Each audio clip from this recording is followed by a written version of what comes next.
ஒரு 150 கிராம் சுண்டைக்காயை எடுத்து நல்லா க்ளீன் பண்ணிவிட்டு இது போல் இடித்து வச்சுக்கோங்க. இப்போ ஒரு கடாயில் ஒரு 2 டீஸ்பூன் அளவுக்கு எண்ணெய் ஊற்றி இந்த இடித்த சுண்டைக்காயை சேர்த்து நல்லா வறுத்து எடுத்துக்கோங்க. கலர் மாறி வரும் இது போல் வெள்ளையாக. இது வரைக்கும் நல்லா வறுத்து எடுத்துக்கோங்க. அப்போ தான் அதில் துவர்ப்புத்தன்மை தெரியாது.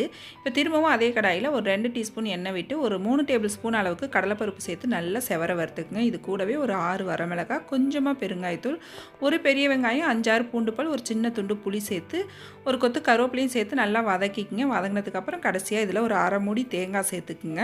நல்லா ஒரு 2 செகண்ட் வதக்கி விட்டு நல்லா ஆற வச்சு எடுத்துக்குங்க. எல்லாத்தையும் மிக்ஸி ஜாரில் சேர்த்து தேவையான அளவு உப்பு சேர்த்து நல்லா கெட்டியாக இது போல் அரைச்சி எடுத்துக்கங்க. கொஞ்சம் கொரப்பாக அரைச்சிக்குங்க.